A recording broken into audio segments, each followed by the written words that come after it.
नमस्ते, मैं संदीप कुलकर्णी आप सभी लोगों का स्मॉल वीडियो सेक्शन में स्वागत करता हूं।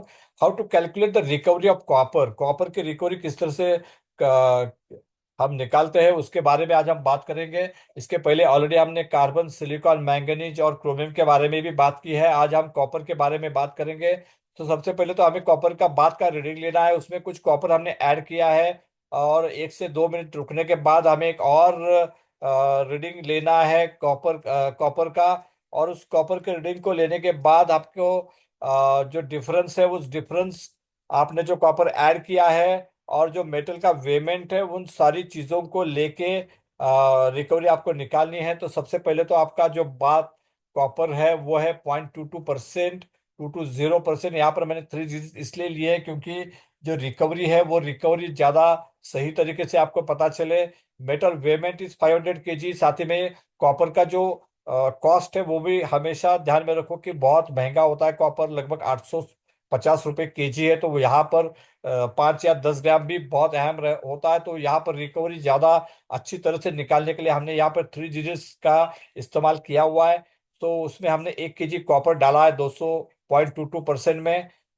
हमारा 500 kg मेटल है और लगभग 1 मिनट के बाद हमने उसका जो रीसैम्पलिंग किया उसमें हमें 0.319 कॉपर मिला है।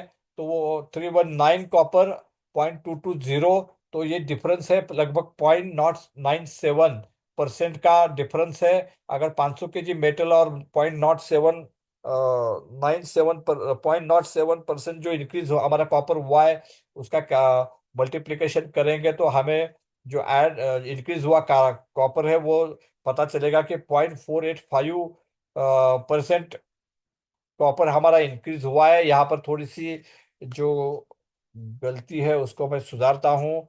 यहाँ पर हमने 0.5 पर 500 ग्राम का कॉपर डाला हुआ था। और तो यहाँ पर 485 केजी यानी 450.485 केजी यानी 485 ग्राम कॉपर हमारा इंक्रीज हुआ है। तो अगर हम 500 kg कॉपर डालने के बाद अगर 0.485% केजीएस कॉपर हमारा इंक्रीज होता है तो यहाँ पर सीधी सी बात है कि 0.485 divided by 0.5 is equal to 97%। तो हमारी जो रिकवरी है वो 97% आ गई है। तो 500 ग्राम कॉपर डालने के बाद अगर 485 ग्राम कार्बन कॉपर हमारा इंक्रीज होता है तो इसका मतलब है कि हमारा जो रिकवरी है विच ऑलमोस्ट 97%। तो यहाँ पर ये वीडियो आपको ये पता देखना है कि आपको कॉपर की रिकवरी कैसे निकालनी है। जैसे मैंने वापस एक बार आपको ब्रीफ करता हूँ कि पहले हमारा कॉपर था 0.22%। उसके बाद हमने 500 kg मेटल लिया था। तो उसमें हमने 0.5 kg यानी 500 ग्राम कॉपर ऐड किया। 1 मिनट के बाद जब सैंपल निकाला तो 0.319% हमारा कॉपर आया। तो difference is 0.07%। 500 kg into 0.07% is equal to 0.485 kg यानी 485 ग्राम। तो 500 ग्राम कॉपर डालने के बाद अगर हमारा 485 ग्राम कॉपर इंक्रीज होता है तो इसका मतलब है 0.485 divided by 0.5 is equal to 97% is your copper recovery. Normally copper recovery tends to be above 95%। It is tend towards 98 to 99%। लेकिन कई बार उसमें कुछ मिक्सअप होता है या फिर उसमें कुछ हद तक उसके टाइप के ऊपर डिपेंड होता है। वो सारी चीजें अगर हम देखेंगे उसकी प्यूरिटी क्या है, साइज क्या है, किस तरह से आप डाल रहे हैं, तो उन चीजों के ऊपर उसकी रिकवरी थोड़ी बहुत प्लस माइनस होती है। तो यहाँ पर जो रिकवरी हमें मिली है वो 97% है।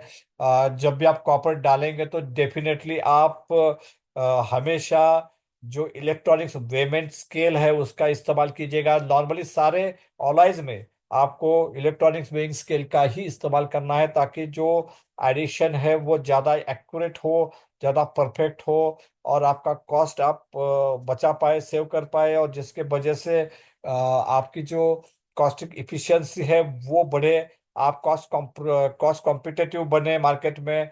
तो इसलिए हमेशा जब भी ऑनलाइन डालेंगे आप डेफिनेटली वे इलेक्ट्रॉनिक वेमेंट स्केल का इस्तेमाल करेंगे तो ज़्यादा बेहतर है। कई बार आप 3 डिजिट, मोर देन 2 डिजिट्स का इस्तेमाल या 2 डिजिट्स का इस्तेमाल करेंगे तो वो भी बेहतर है, क्योंकि कई बार 0.3 0.5 ऐसा हम सोचते हैं, लेकिन 0.34 या 38 ये भी काफी मायने रखता है। तो ये जो आगे वाला डिजिट है, सेकंड डिजिट है, वो भी कई बार ऑला एडिशन में इंपॉर्टेंट होता है, तो उसका भी जरूर आप इस्तेमाल कीजिएगा, ताकि जो इफिशिएंसी है आपकी वो बढ़े, और जिसके वजह से आप ज़्यादा बेहतर तरीके से ऑनलाइन एडिशन कर पाएगा, ज़्यादा कॉस्ट कॉम्पिटिटिवनेस आपके एडिशन में आएगा, ज़्यादा एक्यूरेसी आएगी, और जिससे आपका ओवरऑल जो बॉटम लाइन है वो बॉटम लाइन इंप्रूव हो जाएगा।